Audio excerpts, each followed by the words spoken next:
This podcast is intended for a mature audience over 19 years of age and is provided on an educational and informational basis. Any material presented is for informational purposes only and should not be taken as a substitute for professional medical advice or as an endorsement or medical claim by Everything Podcast or Ripco.pro.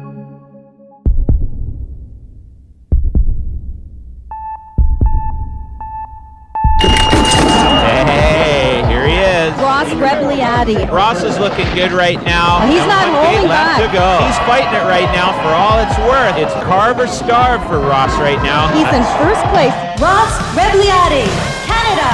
72 hours after Ross's gold medal run. Ross Rebagliati has tested positive for passive marijuana. Forced to forfeit his gold medal. Returned the medal and diploma awarded to the athlete Rebagliati. They'd put me in jail in Japan. I just wanted to take the control back again. Let's turn this mess into a success. I'd love if we could be part of normalizing cannabis use and to also stand up for the people who use cannabis. It's personal. I'm Ross Rebagliati, and this is the Potcast. Welcome to the Potcast with Ross Rebagliati, where we explore the world of cannabis through the eyes of one of the world's premier cannabis advocates. I've been at the forefront of cannabis awareness for over 25 years, since that fateful day in Nagano. Join me as we dig deep for gold nuggets hidden in the wide world of weed. It's growers, producers, innovators, and enthusiasts. Don't forget to hit that subscribe button and keep the podcast in your rotation. If you're a cannabis enthusiast, you know buying weed has changed drastically since legalization. When I started buying weed was around 1990, and it was weed. There was no strains. It was green. It smelled like weed. It looked like weed, and so you would just buy it. And I didn't know anything about it. I'd never seen a weed plant before. Gone are the days of meeting up in a secret location and trading a crisp $20 bill for whatever your dealer had to offer. No questions asked. Today you can walk into one of several stores on the block and trade your money for the cannabis product of your choice. The problem is, there's almost too much choice. If you don't know where to start, it's a little overwhelming. That's why this podcast is dedicated to the people on the front lines of cannabis retail, the ones there to guide you on your journey into legal cannabis and help you find the best weed for your needs. It's all about the almighty Budtender. We'll talk to Cameron Csaszar, a passionate budtender based in London, Ontario, on why budtending really comes down to asking the right questions. I'll clap my hands together and go, what can we get for you today? Depending on that information, I will follow up with, are you looking for indica, sativa? I'll ask them if they know the difference, if they're unsure. And we'll talk to Jaime Lipowitz, founder of High Buds Club, an exclusive club for budtenders focused on bridging the gap between cannabis brands and the people selling their products. And I had this literally like in a cartoon, this light bulb moment of, oh my God, the budtender is the most valuable part of a funnel. I'm Don Schaefer. And I'm Ross Rebagliati. And this is the Potcast. This episode was inspired by the Black Diamond Stick by Ross's Gold. Infuse your joint or pre-roll with extra THC without clogging or canoeing like other infused pre-rolls. Just insert the Black Diamond Stick in the middle of your joint or pre-roll, spark it, and you're good to go. Ask your favorite budtender for the Black Diamond Stick by Ross's Gold. Or visit herbaldispatch.com. Oh, and don't forget your ID. And now for the pot news. When you shop for cannabis flower, you might ask your budtender for a particular strain. Maybe it's sour diesel or Bubba Kush, for example. But did you know the word strain is not technically the correct term? The technical term for sour diesel, Bubba Kush, or whatever name is attached to the flower you love, is actually a cannabis cultivar, while a strain, it's a subtype of a biological species. Just like there are many different cultivars of tomatoes with their own unique shapes and flavors, there are just as many different cultivars of cannabis. That's not the only similarity between cannabis plants and other consumable plants like fruits and vegetables. Many contain hydrocarbon compounds called terpenes. Terpenes are responsible for strong odors and flavors. For example, the lemony flavor of lemons can be attributed to a terpene called limonene. This terpene is also present in cannabis and imparts the citrusy flavor you might notice when consuming it. Cannabis contains more than 150 different terpenes, and each cultivar has its own unique combination that creates a distinct flavor.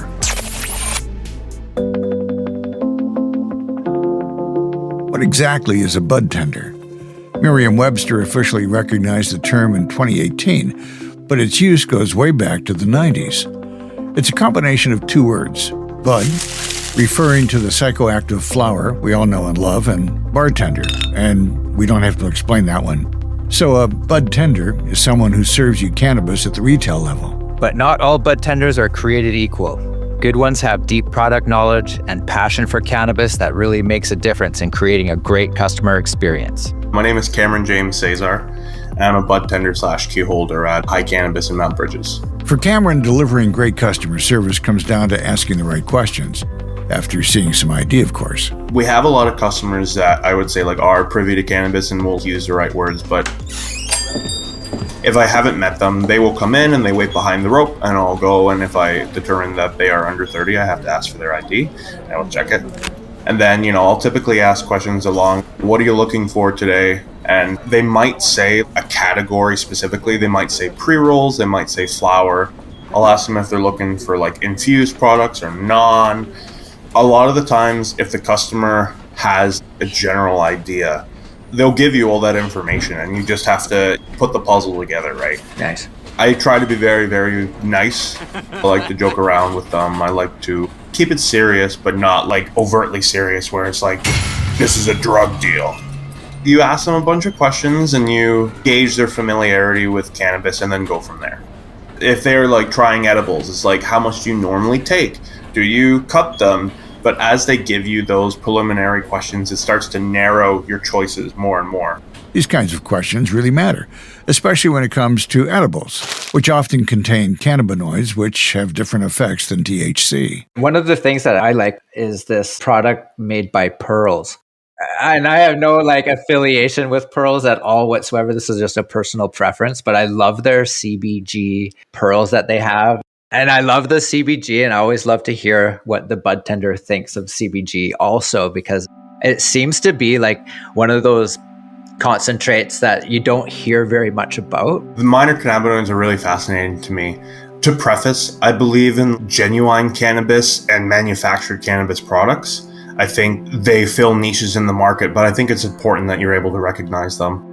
I know certain brands will either isolate CBC or CBG and stuff like that. Spinach will use a fermentation process with yeast, where they will take a sample of the minor cannabinoid and that yeast will breed the minor cannabinoid and then they will isolate it further and then infuse it into their products. It's very interesting and it sounds vaguely scary to people that might not understand, but for me it's just gastronomy and the food world, where it's something that gets really, really focused and developed and then put into the market. Oh, wow. There's lots of different conversations you can have about it. Still, some people walk into a cannabis shop with only one thing on their mind. If a guy says, I'm just looking to get really high, you might ask them some preliminary questions if they've tried something infused, what they normally consume. Maybe if he's gassing himself up and you give him the 50% infused pre-roll, you don't want him to have a negative experience, right? It's all different for each individual consumer. They also might think that they want to get super high, but may not have ever been super high before, and think that I can handle whatever, but maybe they're still kind of climbing that tolerance ladder. Absolutely. They've had the 25% weed and that was super high for them. They think they're gangbusters and they can handle anything now. You don't want to set them up with a 200 milligram edible, if the most that they've ever taken is 50 milligrams. Absolutely. Thankfully, a customer likely wouldn't be set up with a 200 milligram edible at a legal cannabis store, since the maximum allowed edible potency per piece in Canada is only 10 milligrams. Still, 10 milligrams can be a lot for a new user. And it's nice to hear that you like to joke around a little bit, because I find it to be slightly nerve-wracking walking into a dispensary. It's kind of the essence of weed itself is not hanging out with a bunch of people you don't know. right? So when you walk into a store, it's first of all, it's nice to know your Budtender. It makes that whole experience way more fun and acceptable. But if you're walking into a new store, they don't know you, you don't know them.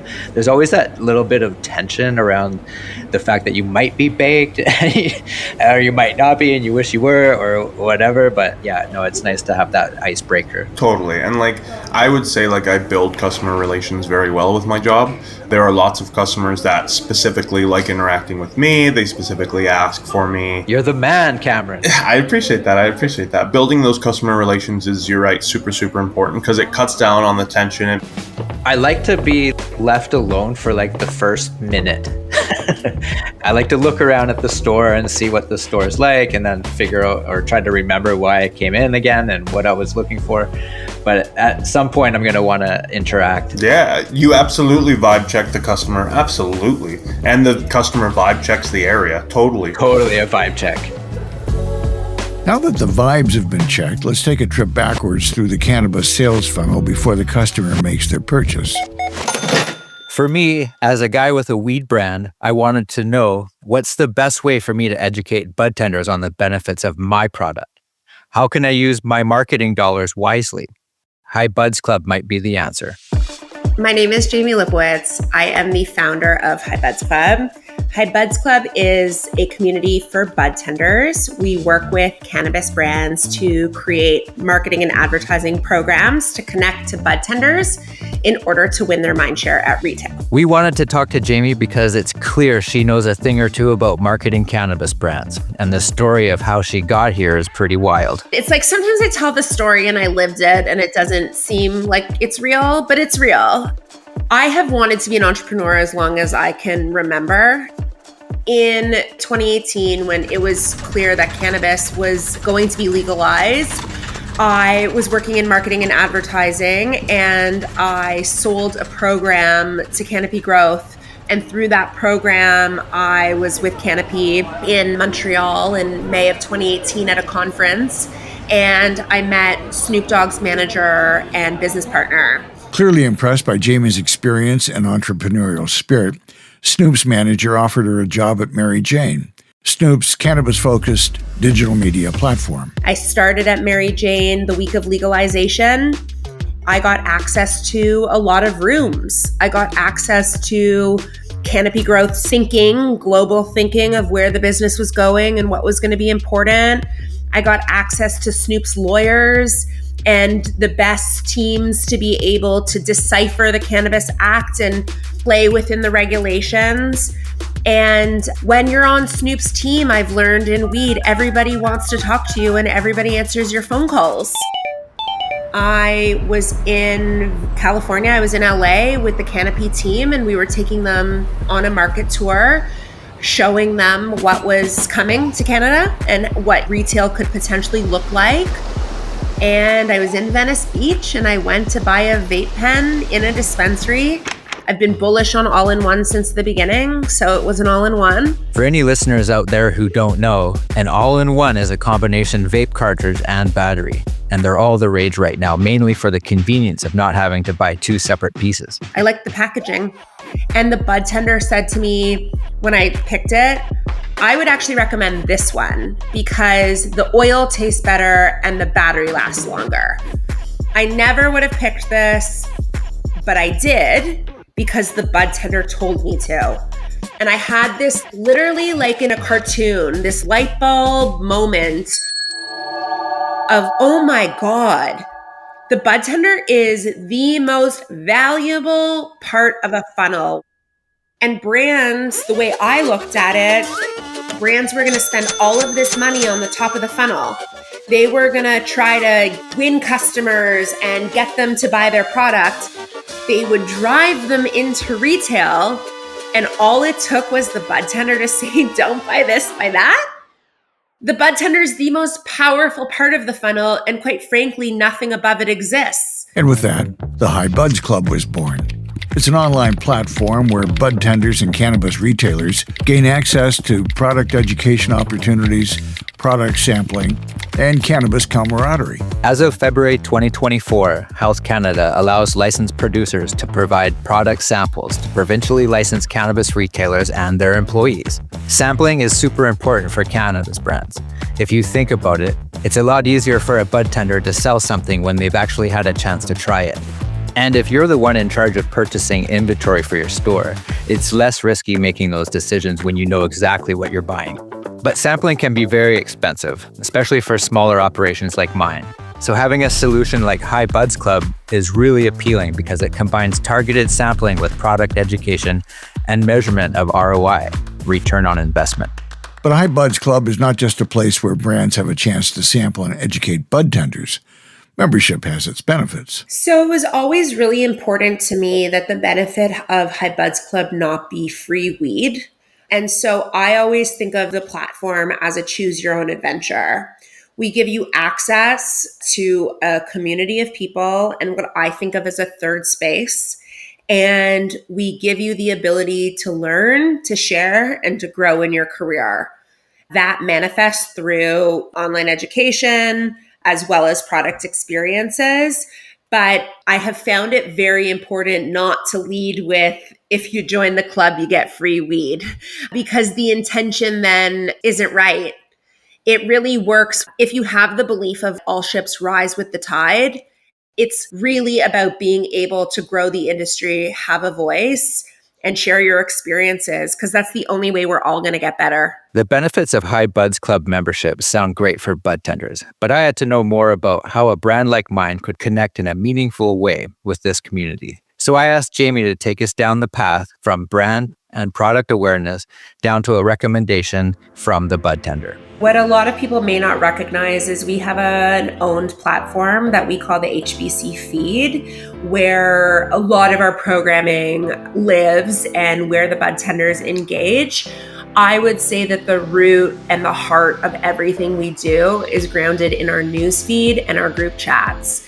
And so when we talk about awareness, it's a lot of if you know product drops. It's a lot of seeding information to the members and having them talk to each other about it so that they're able to spread the word and get awareness going just simply of the product existing. Knowing a product exists is important, but it's only one piece of the puzzle. Budtenders also need to know why they should recommend it to a customer. Maybe it's got a unique flavor profile, higher minor cannabinoid content, or perhaps it was lovingly handcrafted by a small team of passionate growers. You know, things other than how much THC the product may contain. That's where the second piece of the puzzle comes in. The second layer to that is around reason to believe and product education. So that manifests through education modules, live education sessions. And again, I go back to the group chat because the group chat really is the thing that moves the information from budtender to budtender and gets the conversation going. And so they learn quite a bit from each other. Now that they've been educated on the why, it's time to experience the product for themselves. High Buds Club also measures sentiment around the product before and after trial. And then the third piece around the willingness to recommend is anchored in trial, but it's also anchored in data. So we survey before we ever give any sample experiences. We always have a baseline of information that we're working from, in which the budtenders have told us about their experiences, any of their preconceived notions, anything there. Then we deliver them a brand experience, get them to understand the product and how to sell it, double down on a product experience, and then they talk to each other about it and you see it all over the internet. And so I've developed a really interesting formula, but it's all powered by the High Buds Club feed, which also I think is really powerful because it's not meta, right? There's no shadow banning. Folks in the cannabis industry know that social media giants like Meta are not too keen on cannabis-related content.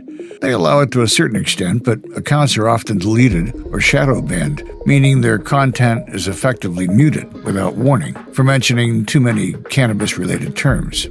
But there's no risk of being deleted or banned on the High Buds Club feed. It's a true social media platform for budtenders where they're able to learn from each other.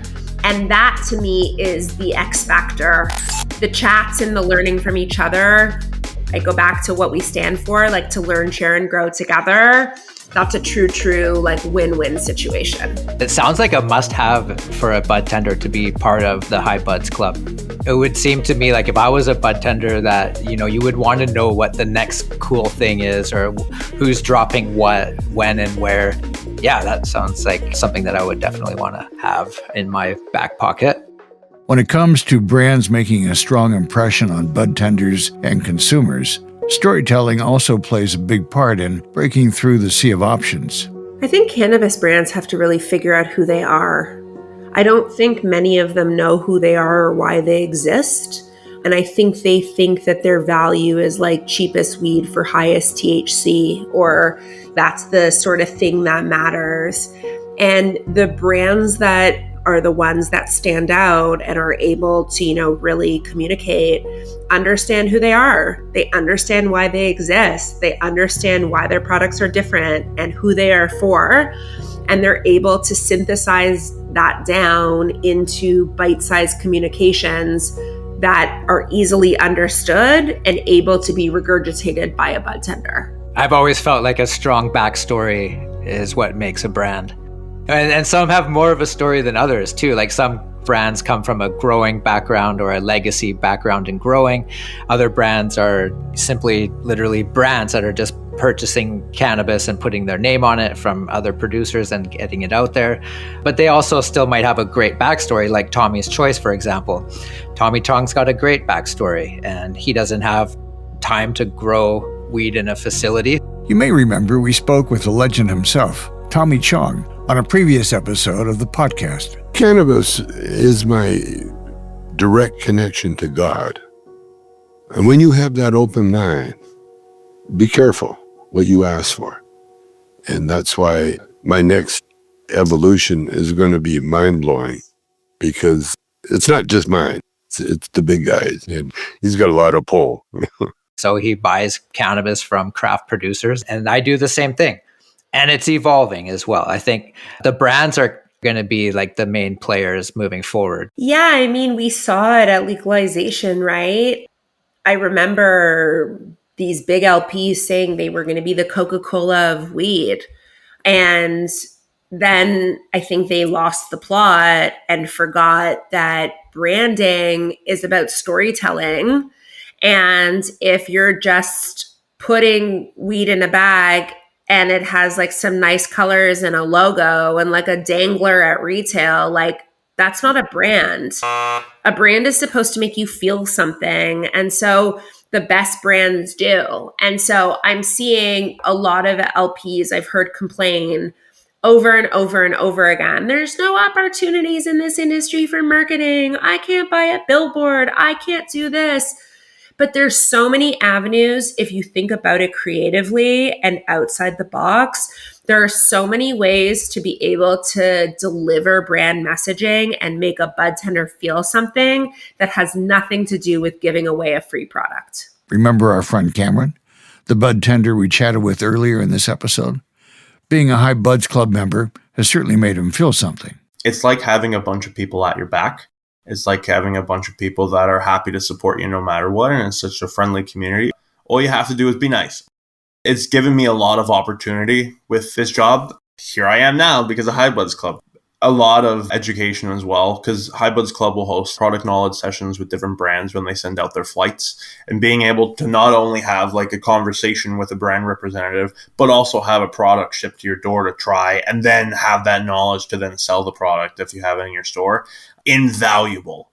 Thanks to Cameron Csaszar and Jaime Lipowitz for joining us on this episode of the podcast. It's nice to know that there's people like you working hard to make the cannabis buying experience a little less intimidating for everyone. This episode was inspired by the Black Diamond Stick by Ross's Gold, the easy way to infuse your joint or pre-roll with extra THC. Ask your favorite budtender for it, or visit herbaldispatch.com. And don't forget your ID. Join us for the next episode of the podcast, where we'll be getting into more of my personal backstory, including my past life as an Olympian and my current life as a cannabis advocate and entrepreneur. Let's get to know each other. Hit that subscribe button so you don't miss it. The Podcast with Ross Rebagliati is an Everything Podcast production. The opinions expressed in this podcast are not necessarily the views of the podcast team or our partners. The show is intended for a 19-plus audience. Thanks to our host, Ross Rebagliati, showrunner is Rathu Jagannath, our writer is Jessica Graychick, and our sound engineer is John Massacre. I'm Don Schaefer. Thanks for listening to Potcast, another Everything Podcast production. Visit everythingpodcast.com, a division of Pattison Media. Subscribe wherever you get your podcast.